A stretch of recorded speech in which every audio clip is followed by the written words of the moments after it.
Сәлем достар, Асалема арнасына қош келдіңіздер. Сіздермен бірге мен Ақжарқын. Біз бүгін шығыс тағамын әзірлейміз. Арнадан алыстамаңыздар. Ал достар, тағамымызға керекті заттар ол ет. Етті қалауыңызша қоса берсеңіз болады. Және 3 қызыл бұрыш және 1 жасылын қосамын. Және 1,5 сарымсақ. Гарнирға 2 кесе күріш дайындап қойдым. Және соевый соусымыз, және сол шығыс тағамдарына қосатын мынандай дәмдеушіміз ипар деп аталады. Іздеп көрсеңіздер, осыны қосатын боламыз. Мінекей біз 2 кесе күрішімізді дайындап алдық. Ең алдымен осы күрішімізді пісіруге салып қоямыз. 2 кесе күрішке 3,5 кесе салқын су құямыз.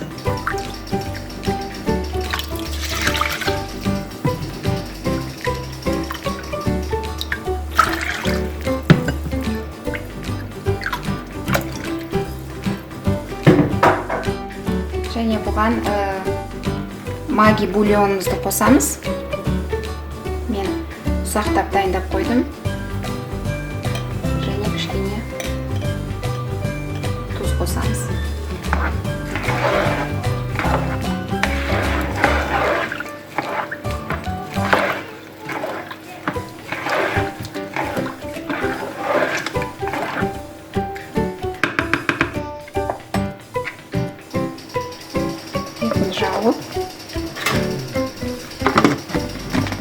Мен күрішімді микротолқынды пешке 25 минут 600 ваттқа пісіріп аламын.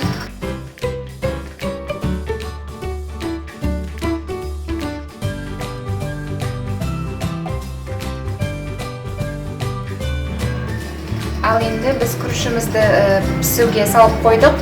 Ал енді көкшерімізді, етімізді турап алайық. Лазымызды үлкен жалпақ етіп турайсыздар. Осындай кішкене ұзыншақ қылып.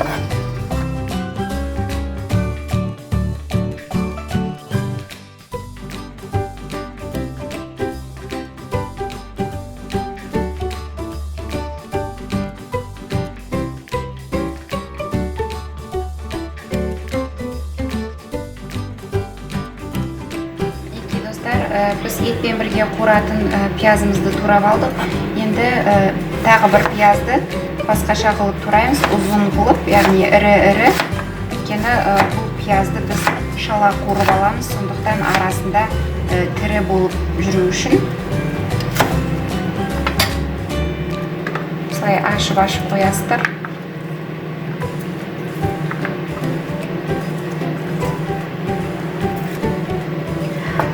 Етті де ұзыншақ етіп, жалпақ қылып тураймыз.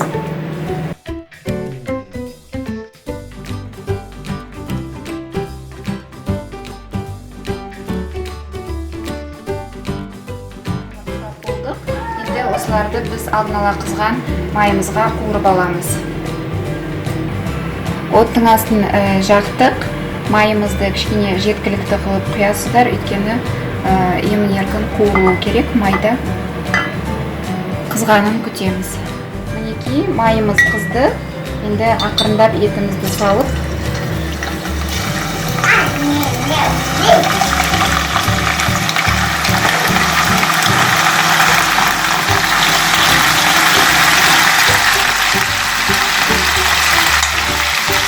Етімізді жақсылап пісіріп аламыз.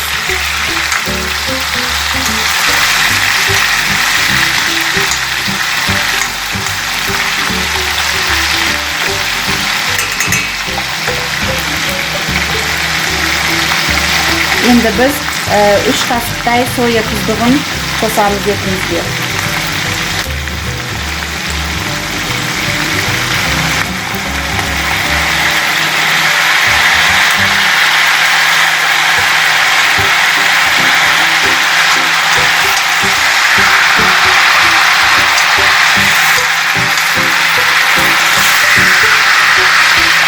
Тұз қоспайсыздар, өйткені соя тұздығының жаңағы тұзды екенін білесіздер.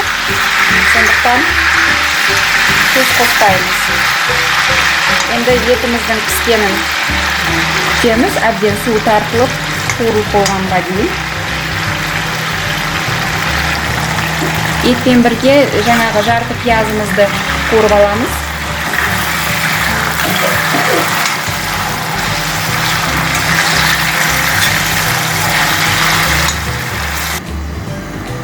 Мінекей біз етімізді пісіріп алдық. Енді біз лазымызды қосамыз үстіне. Және ұзыншақ туралған пиязымызды саламыз.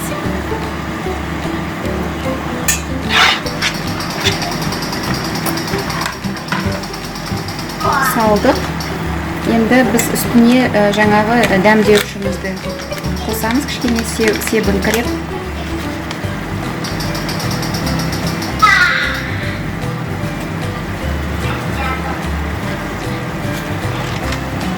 Қосамыз да жақсылап араластырып.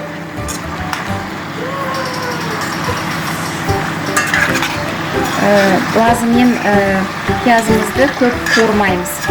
Бір 3-4 минут қақпағын жауып күтеміз, одан кейін отты өшіреміз. Яғни лазым мен пияз қатты шала піскен болып шығу керек.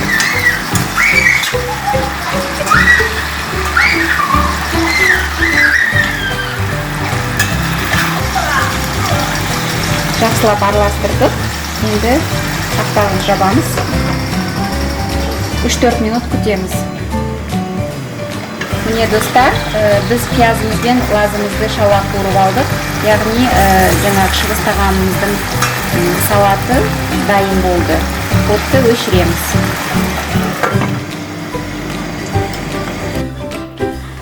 Күрішіміз де пісті біздің.